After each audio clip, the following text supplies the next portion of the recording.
Hey, what's up, guys? It's Prwell here. And before we get started, I just want to let you guys know my schedule of what I post and the things that I post. Feel free to pause it. And with that being said, like, subscribe, and let's get started.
Hey, what's up, guys? It's Pro here, and I'm here with two crazy battles. Two short but crazy battles. And looking at my opponent's team, you can tell that he has some crazy threats. Every single thing on this team is a threat. He even got an Uber Blaziken on his team. But anywho, I'm going to show you how we get down with our team. Even though some of my guys aren't overused, but we are strong. All right, we're going to get started. Also, I hope you guys like and subscribe, because if you guys don't, I hope that when you guys play in the new Arceus game, you guys get beat up by Ursaring. But anywho, he leads off with Blaziken, and I lead off for my Roserade. And looking at this matchup, I know that Blaziken could protect and get a speed boost, so I'm going to switch out to my Hippowdon. I think that's the best guy for the job. So I switch off, and I go into my Hippowdon. Here, I think he protects, but my Hippowdon goes in, it's going to do the sand dance, get all the sand up, It would be cool if they could get like quicksand or something like that. But anyway, my Hippowdon, he got the sand stream up. Blaziken gets slapped around with the sand and then get a speed boost because, Blaziken, he's just cool like that. So I decided to go for the stealth rocks and just put all the rocks all over his team because I know that I could take any attack from Blaziken. And on top of that, Hippowdon is the MVP of this video. So he's in here to chill, you know what I mean? And we're just doing our thing, So he goes for the protect just to get another speed boost. I was thinking that this Blaziken was gonna have baton pass for some reason. But he goes for the close combat, which was really weird to me. Because, I wouldn't expect the Blaziken to just stay in, because that's a very valuable Pokemon. But anyway, I overpredict and I went for the rock slide instead of the earthquake because I thought the Togekiss was gonna come in. The spike head looking like Ed and Eddie. That bird is so weird looking.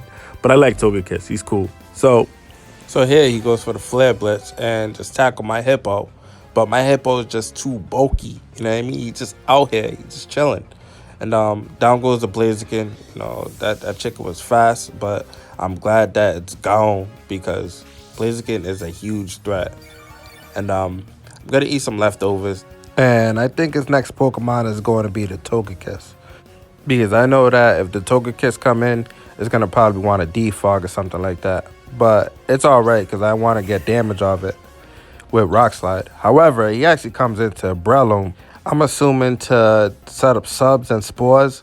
So I was thinking about switching out, but I'm just like, you know what? Let me just raw this thing out because I'm just gonna sack off my Hippowdon. He goes for the Mac Punch, and Hippowdon is such a tank that it takes that, and it was able to raw it out. And the crazy part, Togekiss comes out.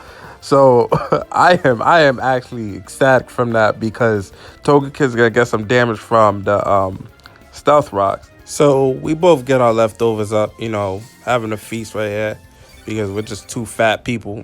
Togekiss got a fat face. However, you know what? I'm just like, you know, I gotta sack this thing off. I'm just gonna hit him off with the Rock Slide. But it outspeeds me, and down goes my Hippowdon. But it's fine because Hippowdon in the next battle does damage. You know what I mean? So I'm like, whatever.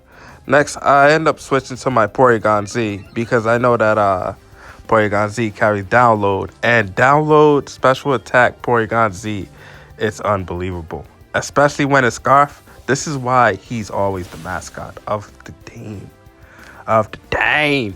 You know what I mean? So down go with this Karen looking bird. So if Karen wants to be a bird, then it'll look like that. Now he goes into Prwell'Z looking like a good mushroom, something that I eat in my backyard. And he takes some stealth rock damage. I'm like, all right, that's cool. I'm going to hit him with the ice beam. So I was assuming that this Prwell'Z here is Scarf also, or a bandit, because it should have gone for the Mac Punch. But I'm not really sure, but I hit it with the ice beam, and down goes Prwell'Z. So now he goes into his Rotom. And I'm not really sure what was his thought process here, but what's funny is I ended up switching to my Roserade here, right? And she actually go for Trick. I've been saying he the whole time, but she actually goes for Trick, and I just couldn't help but laugh. So she didn't know that my Prwell'Z was scarfed, and now she's stuck with a Choice Specs item, and I have the Choice Scarf on my Roserade. So now I'm not only faster, but I am hitting him with a Leaf Storm, and down goes the Rotom. So this right here is looking like a quick breeze. The person I'm playing against, she's having like really bad time. So he goes into this scorpion insect / bat thingy, and I'm just like, you know what, I'm gonna just sack this thing off. However, she actually forfeits. I keep on saying I don't know why, but she actually forfeits. She don't want to lose both of her Pokemon. She don't want to lose any money and black out. So on to the next battle. Here's where you see my boy Hippowdon really shine. However, his Pokemon were no joke either. So it's just a crazy battle, and we're gonna get started. So he goes into this Arcanine, and I go to my Hippowdon. I'm just like, you know what? We gotta have to get the rocks off. You know what I mean? So he switches off. You know, he's a little punk. He's scared of my Hippo, and he goes into his Alakazam. So I decided to just throw in the Stealth Rocks. And now I'm like, yeah, we got it made. So I'm like, you know what? I don't want my Hippowdon to actually take a special attack. I know he can take special attacks, but I just don't want it. So the best Pokemon for the job was my Fortress. So I switch off. Don't worry about it. My Hippo, he come back strong. And I switched it to my Fortress. Fortress out here looking shy in the shell and stuff. Just got his eyes popping out. But anyways, he goes for the Nasty Plot, and I'm like, oh god, you know, if it goes for a Focus Blast, I don't think I'll take it. But if he goes for any other special move that's weaker to Focus Blast, then I'm pretty sure I'll be good to go. But he ended up going for a Shadow Ball, and I was hoping he doesn't get a crit, and he does it. So I was like, oh, you messed up. So I hit him with the Explosion, and you already know what happens. So I hit him. Down goes the stupid mustache and his pointy ears, and the Alakazam is gone. So I'm happy with that. So I get to switch into my, you know what I mean, my Prwell'Z, the mascot, if you know what I mean.